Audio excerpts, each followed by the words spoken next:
Et bonjour à tous. Alors aujourd'hui on se retrouve dans une nouvelle vidéo donc pour vous présenter une config, on va dire entre guillemets spéciale Noël à moins de 550 euros. Donc ça va pas être vraiment une config pure gamer, mais on va dire que ça va être un PC un petit peu hybride. C'est quand même un budget assez serré. Donc j'ai quand même réussi à vous concocter une petite configuration assez sympa pour ce prix là. Donc on va commencer un petit peu. Donc pour tous les liens, comme d'habitude, vous pourrez les retrouver sur mon site internet, donc www.info pluriel et tuto pluriel informatique.fr.nf. Donc vous aurez tous les liens vers les différents composants. Donc sur le site Amazon, un petit peu comme d'habitude. Donc pour cette configuration, je vous ai sélectionné donc en processeur le i3 6100. Donc en socket 1151, les derniers sockets de chez Intel. C'est un 3,7 GHz en 3 MO de cache. On va dire que c'est un processeur qui est correct pour une utilisation, on va dire un petit peu hybride. Après, je vous conseillerais quelques autres composants pour vers la fin pour vous faire une config intermédiaire qui sera un petit peu plus chère mais qui fonctionnera encore mieux. Au niveau de la carte mère, je suis parti sur une MSI H110M, qui est une carte mère entre guillemets gamer, mais bon, qui a une petite entrée de gamme qui est plutôt sympa. Pour la RAM, j'ai mis 4 Go en Corsair, donc RAM DDR4. Pour le disque dur, donc j'ai pas mis de SSD, sinon je rentrais pas dans le prix. Je vous ai mis un disque dur Seagate 1 Tera. Donc SATA 3, hein, donc ce qui est plutôt pas mal si vous voulez stocker pas mal de données et donc pas mal de jeux. Sur la carte graphique, j'ai mis une MSI 1050 Ti en 4 Go. Donc la 1050 Ti, c'est une carte graphique qui vaut dans les alentours des 180 euros. Et je trouve que c'est un excellent compromis pour la gamme Nvidia. Il faut savoir que les TI ont toujours été de bonnes cartes graphiques. Qui fonctionne plutôt pas mal. Donc celle-ci sera assez polyvalente. C'est sûr que vous ne ferez pas tourner GTA 5 en full, hein, faut pas rêver. Mais vous le ferez tourner, on va dire, à la moitié de sa configuration avec une config comme celle-ci. J'ai mis un graveur Light On, tout ce qu'il y a de plus classique, hein. Le graveur maintenant on peut même limite s'en passer. Une fois qu'on a fait l'installation de l'OS, qu'on peut faire aussi en USB, réellement, à part oui pour les CD de jeu, mais on s'en sert plus énormément. Le boîtier, je vous ai mis un Aerocool V2X. C'est un boîtier qui est très peu cher, mais bon, on est sur une marque quand même Aerocool qui est quand même plutôt pas mal pour les en termes de boîtier, hein. C'est une marque tout à fait correcte. Et en alimentation, une Corsair VS 450 qui suffira pour ce type de config. Donc il y aura juste ce qu'il faut. Donc pour une config comme celle-ci, hein, ça sera tout à fait correct. Après, pour les personnes qui souhaitent un petit peu plus haut, on va être sur un budget de... Donc là, on est sur un budget de 557,75 €, 541,35 €, excusez-moi. Donc 541,35 € pour une config comme celle-ci, c'est vraiment pas mal. Vous pourrez faire un petit peu de jeu et ce sera voilà, une configuration qui suffira pour faire du montage vidéo, un petit peu de tout. Pour les personnes qui voudraient un petit peu plus gros, j'avais configuré autre chose, donc j'étais reparti sur la même base, mais j'avais mis un i5 6400 et la RAM qui était différente, j'avais mis de la Ballistic Sport en 8 Go. Et là on était à 628,79 pour une config un petit peu plus costaud.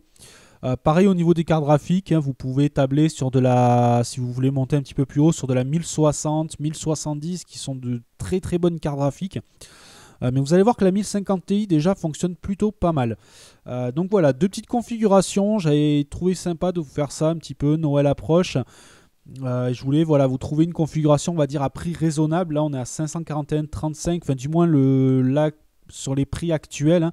Hein. La vidéo va être postée, je pense, demain. Donc, j'espère qu'il n'y aura pas trop de différence de prix. Mais après, vous pouvez vous baser sur des cartes mères, on va dire, équivalentes. Et pareil pour tout ce qui est RAM ou autre, pour rester à peu près dans la même zone de prix. Donc là, ça vous donnera quelque chose voilà, de plutôt correct. J'ai pas compté l'OS. Donc libre à vous de mettre l'OS que vous voulez. C'est vrai que je ne l'ai pas compté. C'est quand même un supplément d'à peu près 140 €. À vous de voir si vous avez déjà des clés Windows 7 ou autre. Moi, c'est ce que je vous conseille le plus. C'est pas que je suis un anti Windows 10 ou autre. Aujourd'hui, le Windows 7 pour moi c'est celui qui va être le mieux pour les jeux. Moi, pour moi, c'est celui que je trouve le plus adapté. Donc voilà, un petit peu pour cette configuration là. Donc si vous voulez un petit peu plus d'informations, n'hésitez pas dans la description. Si vous voulez que je vous conseille sur certains composants, n'hésitez pas là-dessus. Là, je vous avais fait voilà, cette config-là. Je m'étais fixé. Alors au début, je ne veux pas vous cacher, j'avais voulu faire à moins de 500 euros.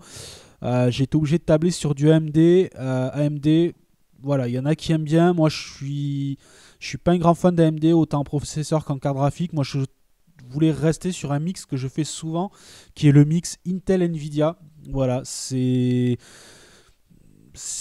un mix de composants que j'ai toujours bien aimé. Donc c'est pour ça que je suis resté un petit peu sur ce type de configuration là.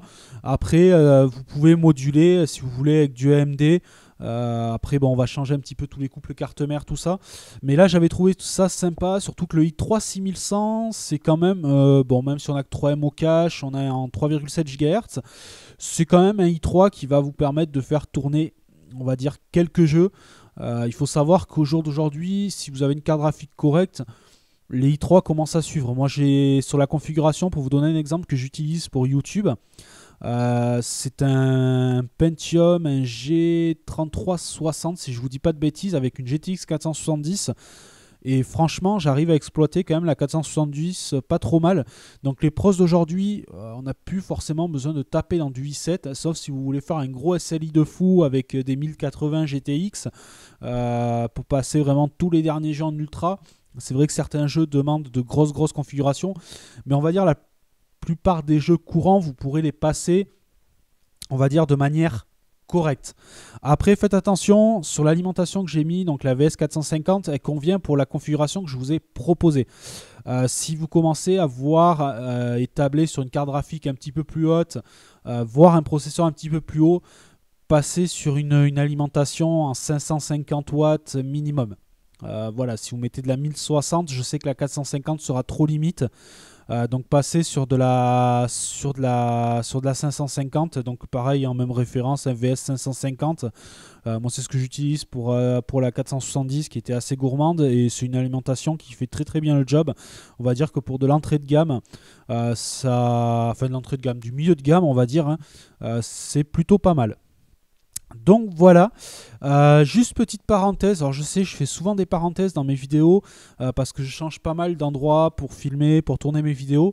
Donc ici voilà le seul petit souci, donc c'est là j'ai le gros avantage d'être dans un bureau qui est vraiment annexe, hein, je suis pas embêté par le bruit autour, il y a une excellente isolation que ce soit au niveau phonique et au niveau thermique, bon même si ça m'importe que moi. Mais c'est vrai que le souci qu'il y a, c'est que c'est un éclairage par néon. C'est voilà, c'est un bureau où il y a un éclairage par néon. Donc le souci est que voilà, vous allez avoir du scintillement sur la vidéo. Mais je pense que je vais tourner, on va dire, grand nombre de mes vidéos ici.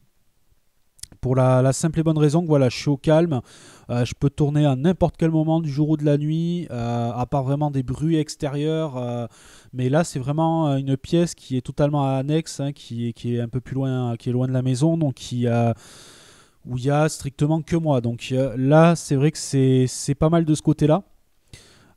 Donc voilà, à venir aussi, ou je vais peut-être même les poster avant, je vais vous faire, je vous en avais souvent parlé, des vidéos Mac. Ces vidéos-là vont arriver là dans les jours qui suivent. Je vais pouvoir, je pense, tourner un petit peu plus, justement, maintenant que j'ai accès à cette pièce, je vais pouvoir tourner un petit peu plus souvent. Voilà donc un petit peu pour tout ça. Donc je répète, tous les liens seront sur le site, hein. Je vais m'affairer à vous mettre ça assez rapidement sur le site internet. Donc tous les liens des différents composants. N'hésitez pas si vous voulez modifier quelques composants dans les commentaires à me demander, il n'y a pas de souci, j'y répondrai, il n'y a aucun problème là-dessus. Sur ce, je vous dis à une prochaine vidéo et de joyeuses fêtes. Allez, salut.